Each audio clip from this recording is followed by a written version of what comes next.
Into cái polypot xiêm hậu em nắng ô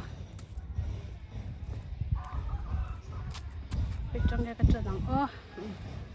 cái lại trong hiện chân nắng cái chân nu heron nha dar thum chậu này về nhìn cái cần bột bang ấy hang hi in short for chin papaya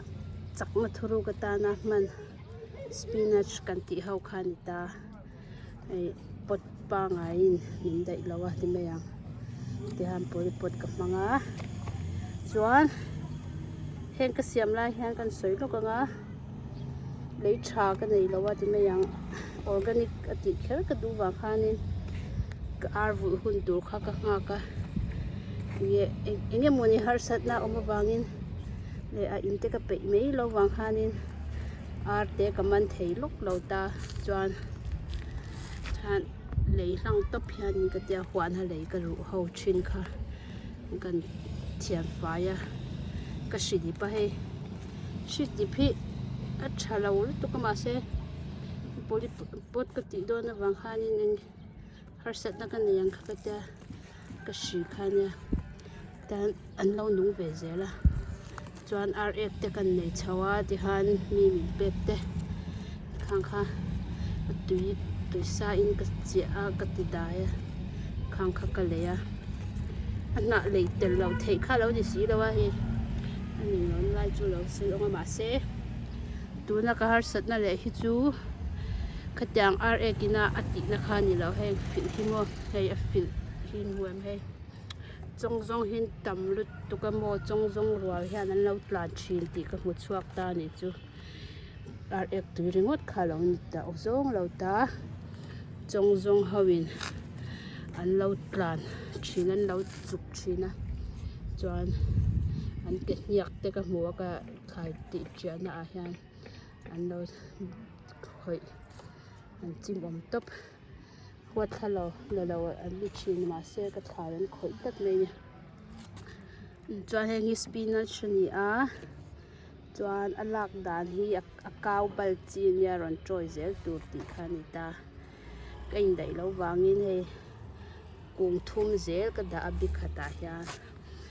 dip lo tu vela ka ngai nya chuanin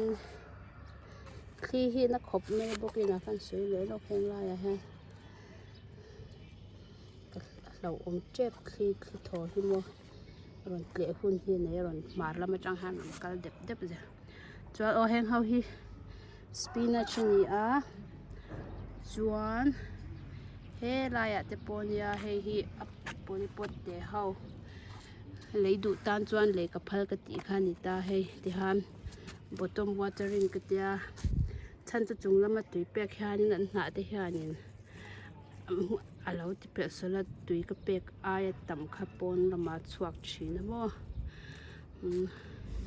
ka tui lei na te ni hi then chu he kaw rau ran nung ei tu hin om ve mani ka shira kaw rau te kan pa yang e chuan engau hi January da ka ti chi a hawan ni ta ka phun sona te han phun son hian kar khat kar ni te nga le nga yan nun that na zungan rot kai nan khan tu na chuan he an ron pa ngai ta khwa te ron lo ma khwa kha vot lu tu ka kho vot ta chi ni thau ta he hi lemongrass kan ti khania polypota ka siam le do ka ti cha dan hi ti YouTube vela ka en tonia ti cha na ma se lo tha vak lo ani lemongrass hi polypota ka siama he ta hian ani khan polypota ka phun son le phota pot lian ti ma in zung nei kai tur chi an ni ta a joy bu tur ni ta ni chu an na hi ei ni lovin atui kha su pa te thing puya te chuat no na chi chang he enge diffuser siam nan te tang khan man na sadani ta lemongrass kho chak khau phei chuan an soup an tel na sa bikin tom yum soup a hian lemongrass hi tel nge ngai ta ni chu azung te na te an tum te le ti khan an tel china tui top a rim hi thiak se rim hi nam veng tui ka ti top tom yum soup phei chu super tui ka ti pol takanya chuan heng hi lo ni ta anung du topa he I phun ve du mani in vela lo chim ve du ten omani chuanin lei ka phal renga nya he a pot te hau hi mo chuan pot lian ve deuh hleka pot lian lampanga in lo phun sonanga chuanin lemongrass in nei ve mai don ni chuan thosi le ran nung tiang ver hian an hla ven te tho hei in vela phun atan hian ti chi topang le chan chu Mizoram phei thosi hi kan climate ina ken tirani wa hian khoya po hian thosi nei lo hi chun om ka ring lo thosi lo ania chuan supa te thingpuya tin lo ina ngai shop vel te tianga khanina sel top tan chumo chuanin thil ka phun ka ti cha me khau kan en liang hei pila ka phun veka englo ice cream englo ka tia zia that len ngai to hei hi nge min ka va shu thei mei lo ve f1 e hei thing fang ma papaya thing fang ma nia la chak lo ni huna du rei deu ka la chak lo wa chuan hei beetroot lai mi hi beetroot ania hei an wan sen fer hi mo ai po hi beetroot ania o hei po beetroot hi mun li ka nei ni hi he lai mi po hi beetroot tu hi kai pek chok china wang hianin ti han check the in the lawa a chen laya heng hau bulo hau hi laya tian an pil ve lenga tuin chin ve liang chuan khong e chiap ka nei to hau kha chin e hei hi bulani hei hi chamomile ten te chamomile te pon nam chu thingpuya in lar deuh kha ta par eng te ron om tur ani do na he heng hi mo an cha chan ti lain chong in an lo thaya hei katui pek na te ne na sir ma te in son ta chong in an chen bukta chuan he lai hian thlai chak chan na oma he hi rain yellow hei lily hei chu pangpar ani ve thung pangpar chuan he lai mi chak hi hei Brussels sprout hei spring lo chi khun te rak te kan tiang chi khania an chiak har reu tapak amasa ka ti chiak lo thaka hei tu chum chu tle man ron chiaka chuan hei hi chu pangpar nge kha marigold French marigold so la ya kam potta ka ni ang khan ta heng lai vel ti moi vel tu turatan nge khwai te an local nan bo ka tiang achak tu turatan ka ti khania chuan heng hi chu spinach khania chuanin hei hi pak choy ania ai pot ka in dai lo ka ti to kha ka phun su na hun to sian che pan to tamo ti han pota hian ka tia heng hi kala chuak le do na ka ti koi mai ni ka in dai lo sia hei tiang tomato bomb hi ren ai han lei hi lo hek tap a le leng nem lu tu ka he khat pon ka ti thei lo heng hau hi bean kan chenom ten bean chi min pe a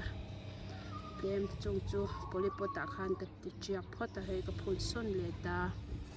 chen an don ka shilo ra ka nei to wa khanin lei hi ra kin ka mixa hei he ta ti point huang ra kholo lai ve an ra nen ka ja he lai mi te po hin ni ta chuan hei hi pak choy hei ka pota changa kalak chua le hau kha ka phun sun na la rei lawani sa box ya an la wai ri tai da ma chon ron har le chat to chuan tui ka pelenga tlaya thing nu de wa ha chuan hei hi basil ni ta na rim tui top ta salad a te thil chop me kan na a te hei leng ser kan ti ang deuh family an hi ni in ka rin dan mai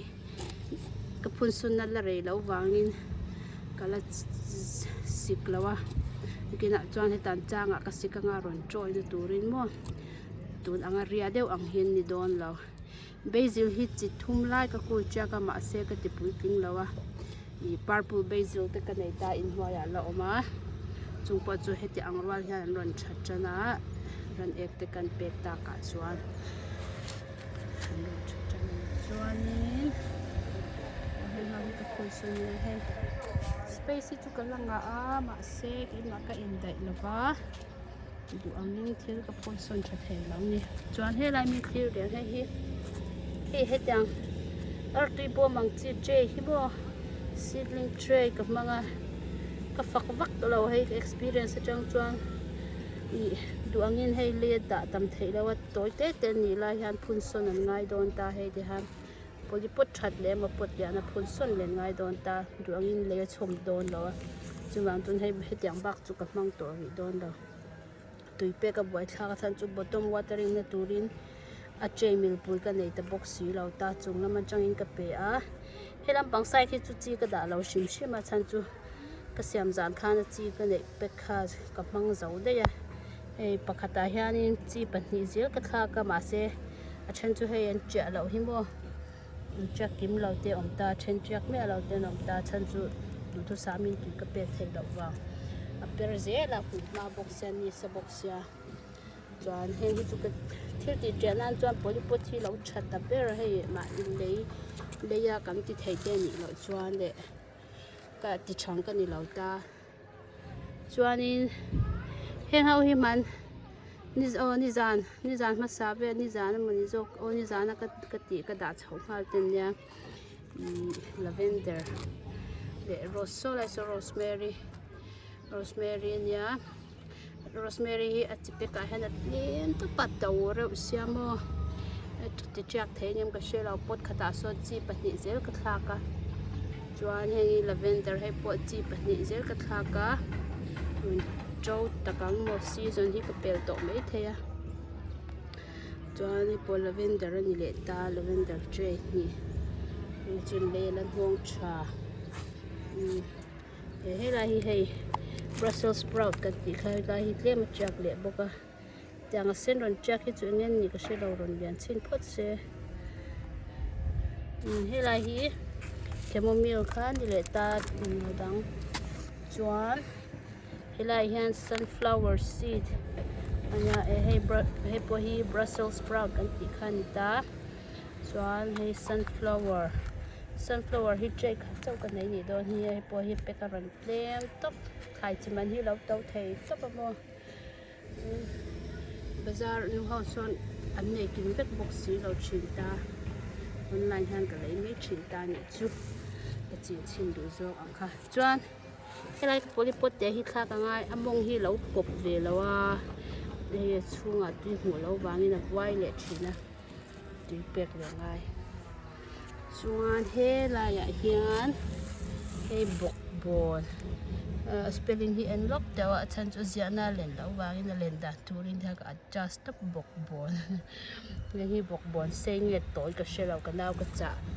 bazara lo lei ro ka te lo lei ve to ber nge bok bon a cha le chung klang raman chi nang chi toy te no de wa tia chung hi nang hi tui ka tia sei ai chuan mo hei sam chok ani ve le thunga hi achi ka tirwala mania an chak chep to ang karing an chak harem chu ka shela ka vai khat chin na ni don heng ho hi ka pangpar le ho khanya hei apar te hin lo tla a chi in siam to do ni he chen chu savai nan khoi zel ka ti khamo sabak ka he chu ka uite khoi ho ka uite na paran ti an pe te nya la chuan ka uite te ka mutti rian chum do huna he ta po hi sam chok hei hi ma sa ho a ka ti no le na nya vai hi ti na he lai Jamie hi okra spelling hi ka ti di kem ka shelo ji man tur pon me thei henge borsaya be nya minga selu tu ka wa kha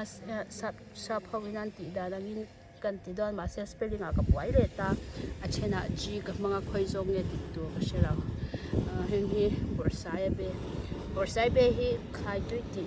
zinga mi takanya hel e te ha tu ka tia kan te chum sok hel sok a han chum te han tu da ma hi sel bok ta pe chi hau ta pe chuan ni nge tu chung chak man te chan ti karen dan ni chu a sel tak zi ga meaning ka sha chuan hei ka pangpar phun son de ho chuan hi French marigold ka ti chania eng lo kha ka manga cake mold kha ka manga ti enge phel da som se kha buai thak zan rei to sia za chuak ne ti sha ma du box sa ti hanin a khom tu din ka phun son ta ni chumo kira chul dan sirin ka phoi le to me yang chuan heng lai mi ho hin zana ka siam ho ania ni zan Sunday zan ni thum zan ta hianin hei a ka phun na hi dikem ka shilo ka uite in hol ka phun ho hi an lo khoi le man mo ani chin ok khanin ka da chawa thil ar in vel ka boy pui lain chuan ta hianin basil ti thum ka ti chak le don ni purple basil Italian basil le hybrid basil hi chu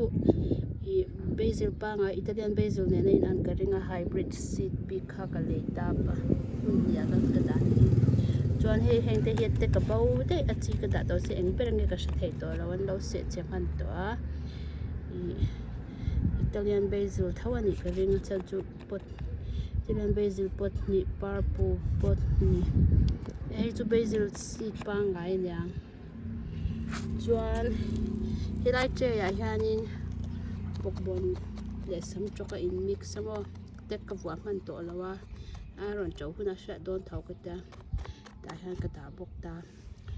hei savai nan lo ei bul hau chor che hau ka phoi don nge thian ka da sham don ka shelo nun that chun ron tum le chun in ka sha chanin khang hau khani ta e hela hianin bin phun sun ta phun san ina pin ka pelenga ten huang ai han hoi lam pang hong nge mulching an tiang deuh khan mulching nan sarang ni lawin thing har phwai shong chi te mang ta ila ka ja chunglang ni sa ina ala ro chak lut tuk le le hu tui long hu chak lut tuk mon tui pek tu la tam to chan hei ban na ya ka ti na chan chu na kina bana hian shui ka zamanga tam ka zam ti rang ka ja in chung hi ol mai ta ti han he lama hian nge bim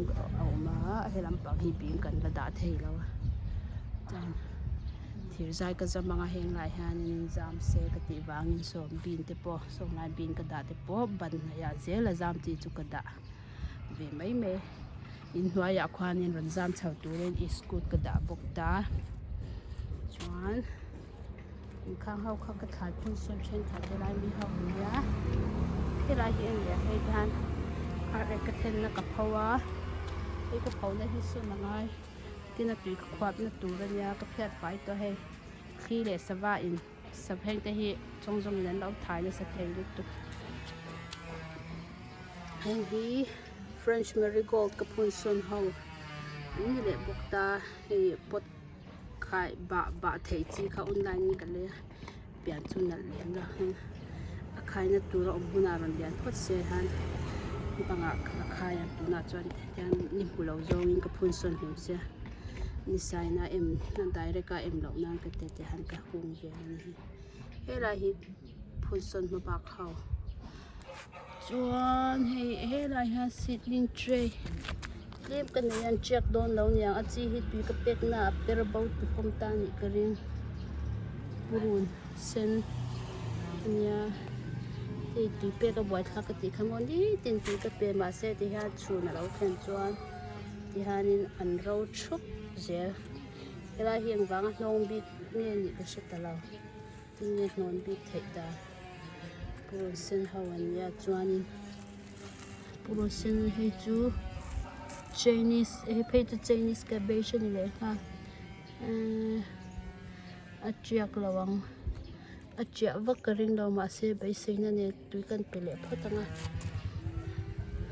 ei bi ka poli pot ka ti khamo ka phun bang tlema nu fuai pa hi om ta chuan ka pin ti cha hau te chu chen chu kan sam chan to do na mo wai akhwanin pot ni oma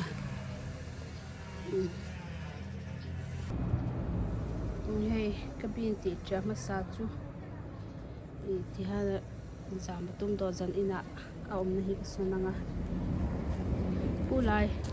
Pulai cement zu chining lau khu ka da na tur ka hisap deu ni ta chan kala zu man chuang lau ta